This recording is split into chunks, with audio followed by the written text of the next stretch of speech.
تلقان کے علاقے کا رہنے والا ایک آدمی جس کو شیخ ابوالحسن حرقانی رحمۃ اللہ علیہ کی زیارت کا بے حد شوق تھا۔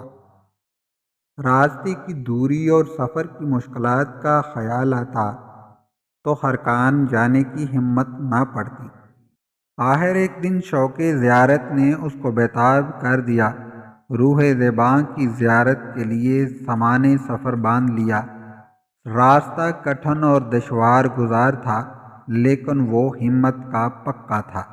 کئی دن تک پہاڑی اور جنگلی راستے سے ہوتا ہوا ایک طویل اور پرصعوبت سفر کے بعد آخرکار منزل مقصود تک پہنچ گیا۔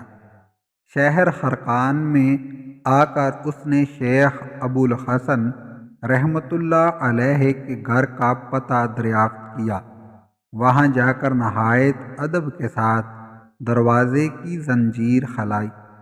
تھوڑی دیر کے بعد ایک عورت نے کھڑکی سے جھانک کر پوچھا، کون ہے؟ اس نے جواب دیا، میں حضرت شیخ ابوالحسن رحمۃ اللہ علیہ کی قدم بوسی کے لیے شہر تلقان سے حاضر خدمت ہوا ہوں۔ اس عورت نے کہا، واہ میاں درویش، بھلا یہ بھی کوئی مقصد تھا کہ جس کے لیے تو نے اتنا طویل اور کٹھن سفر طے کیا؟ معلوم ہوتا ہے کہ تو نے دھوپ میں اپنی داڑھی سفید کی ہے۔ تمہاری عقل و دانش پر رونے کو جی چاہتا ہے۔ کیا تجھے اپنے وطن میں کوئی کام دھندا نہ تھا؟ عقیدت مند یہ ماجرا دیکھ کر ہکا بکا رہ گیا اور اس کی آنکھوں سے آنسو بہنے لگ گئے۔ تاہم اس نے ہمت کر کے پوچھا کہ حقیقت حال کچھ بھی ہو، یہ تو بتائیں کہ شیخ صاحب ہیں کہاں؟ چونکہ وہ عقیدت کا ہاتھ تھام کر آیا تھا، اس لیے خاموش رہا۔ عورت نے جواب دیا، ارے وہ کہاں کا شیخ اور شاہ بن گیا، اس نے تو دھوکے کا جال بچھا رکھا ہے، تجھ جیسے احمقوں کو اپنی ولایت کے جال میں پھنساتا ہے۔ اب بھی وقت ہے، جہاں سے آیا ہے الٹے پاؤں واپس چلا جا، ورنہ اس دغاباز کے چکر میں پھنس کر تباہ و برباد ہو جائے گا، نہ دین کا رہے گا نہ دنیا کا۔ وہ بڑا حضرت ہے، اس کی زبان اور آنکھوں میں ایسا جادو ہے کہ اچھا خاصا عقل مند بھی اس کے فریب میں آ جاتا ہے۔ بھلا نبی کریم صلی اللہ علیہ وسلم اور آپ صلی اللہ علیہ وسلم کے اصحاب رضی اللہ عنہما کا یہی طریق تھا؟ ان جیسے لوگوں نے تو تقویٰ اور احکام شریعت کو پس پست ڈال دیا ہے۔ آج تو ایک عمر رضی اللہ عنہا کی ضرورت ہے جو سختی سے ان لوگوں کا محاسبہ کرے۔ اب تو شیخ کے صبر کا پیمانہ لبریز ہو گیا اور کہنے لگا، چراغ تلے اندھیرا۔ بی بی شیخ کے انوار فوائد سے ایک دنیا جگمگا رہی ہے اور ان کی عظمت نے افلاک کی رافتوں کو چھو لیا ہے۔ چاند پر تھوکنے والا اپنے منہ پر ہی تھوکتا ہے۔ کتا دریا میں گر جائے تو پانی ناپاک نہیں ہوتا۔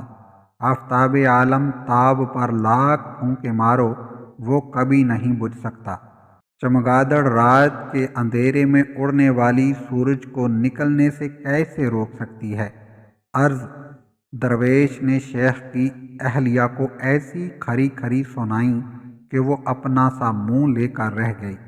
وہ آدمی وہاں سے نکل کر شہر کے لوگوں سے شیخ کا پتہ پوچھنے لگا۔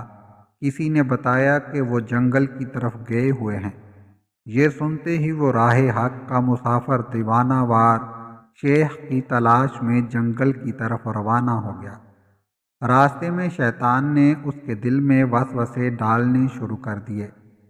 سمجھ میں نہیں آتا کہ آخر شیخ صاحب نے ایسی بیہودہ، بدتمیز اور زبان دراز عورت کو اپنے گھر میں کیوں رکھا ہے؟ عجیب معاملہ ہے، یہ میاں بیوی آپس میں کس طرح زندگی گزارتے ہوں گے؟ ایک آگ ہے اور دوسرا پانی۔ ان مجموعہ ازداد میں محبت کیسے ہو سکتی ہے؟ ایسے وسوسے آتے، بیچارہ گھبرا کر لاحول پڑتا اور کانوں کو ہاتھ لگاتا۔ شیخ کے بارے میں ایسے خیالات کو دل میں جاگزین کرنا نادانی ہے۔ انہی سوچوں کا تانا بانا بنتا چلا جا رہا تھا کہ آخر دل نے کہا کہ اس میں بھی کوئی بید ہوگا۔ وہ انہی خیالات کی دنیا میں گم تھا کہ اس کی نظر ایک شخص پر پڑی جو شیر کی پیٹھ پر اس شان سے سوار تھا کہ پیچھے لکڑیوں کا گٹھا لادا ہوا اور ہاتھ میں سیاہ سام کا کوڑا ہے۔ عقیدت مند سمجھ گیا کہ یہی حضرت شیخ ابو الحسن حرقانی رحمۃ اللہ علیہ ہیں۔ اس سے پہلے کہ یہ عرض کرتا، شیخ نے دور سے ہی مسکراتے ہوئے فرمایا، عزیزم، اپنے فریبی نفس کی باتوں میں نہ آ اور ان میں دھیان نہ دے۔ ہمارا اکیلا پن اور جوڑا ہونا نفس کی خواہش کے لیے نہیں ہے، اللہ عز و جل کے حکم کی تعمیل کے لیے ہے۔ ہم اس جیسے سینکڑوں بے وقوفوں کا بوجھ برداشت کرتے ہیں۔ یہ گفتگو میں نے تیری خاطر کی ہے تاکہ تو بھی بدہو ساتھی سے بنائے رکھے۔